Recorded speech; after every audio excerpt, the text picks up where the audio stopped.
My name is Luke Holen. I am a junior in Stanford Haller here at Notre Dame, and I'm from Denver, Colorado. Hello, my name is Nano. I'm a second-year PhD student, and I'm from Worcester, Massachusetts. My name is Janeala Morsby. I'm currently a fifth-year PhD student here at Notre Dame, and I'm originally from Port Antonio, Portland in Jamaica.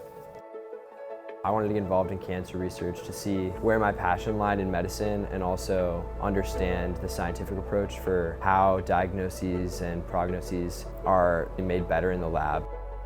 Growing up in Jamaica, there weren't any scientists in my family, but I was very interested in the sciences right out the back once I started high school. And from there, I got interested in biology and everything, but I wasn't sure what direction I wanted to go in. At first, I was more leaning toward becoming a medical doctor, but then after my mom got diagnosed with cancer, from there, things kind of shifted. So I started researching in my second year of my undergrad. I went to Northeastern University in Boston. And at the time, and still today, I suppose, my mom had just started her journey with cancer herself and is still in treatment at the moment. So it was kind of a big motivator. It felt like the timeline kind of lined up when it was affecting me personally and when I felt like I could introduce it into my research as well. In 2018, my mom unfortunately passed away from stomach cancer. I was there to help her go and get her treatment and different things like that. So I was able to see her through the entire process right up until the end. And during that time, it just helped me to understand the struggle that cancer patients have throughout their lives, and that even though we have different forms of treatment, there's still so much work that needs to be done in order to help to improve or increase patient treatment outcomes for cancer patients specifically. Within the lab, I'm working with Dr. Killian on discerning the mechanical properties of cell lines. And we're doing that with the mission of trying to find what the physical hallmarks of cancer are. So if we can understand what differentiates cancer from normal cells, then we can start to find new avenues for prognosis and diagnosis.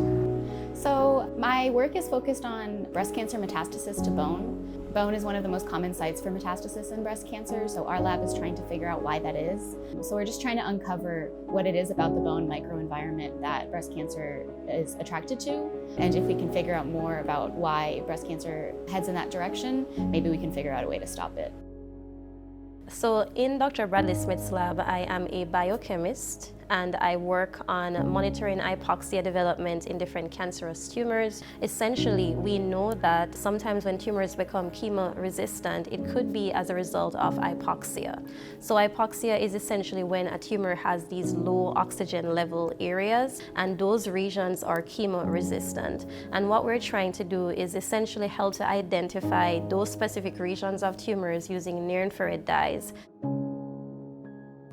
My individual project that I'm working on is the application of fluid shear stress to cancer cells in vitro. And while we subject cells to stress, we're able to measure their resistance. And we're able to come up with the mechanical properties of individual cell lines and then compare those to each other based on what type of cell, whether the cell is cancerous or not, and just catalog those properties for further use and study. In the specific area of hypoxia imaging, we have been able to successfully label or identify those hypoxic regions of tumors using our systems. More specifically, we know that there are different enzymes that we have confirmed that are elevated under hypoxia that could be used as biomarkers. Outside of the lab, I love to watch movies, talk to my family, and I also love to go for a walk or just drive my car around. I really like to read. That's kind of my de-stressor from school and work.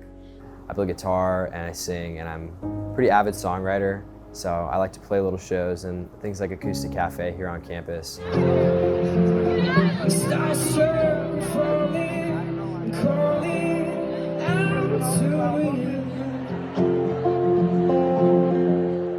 There's definitely a lot of challenges with trying to figure out how you can give your all to being a student, how you can give your all to your extracurriculars and your mental health, and also the obligations like being in the lab, or I'm also a TA.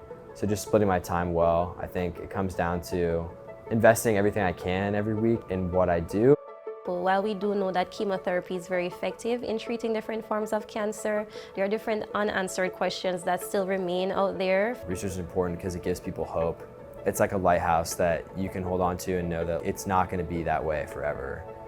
There's people working on it and people devoting their lives to making this world a better place, and that happens in the lab, and that happens where no one else sees it and in the tediousness of research, but it does provide hope. It's not just about uncovering something for the sake of uncovering something scientifically. It's really about patient care and improving the patient experience and discovering new treatment options so that people don't have to go through what my family has been through in the future. And that's, a big driving force of what I do.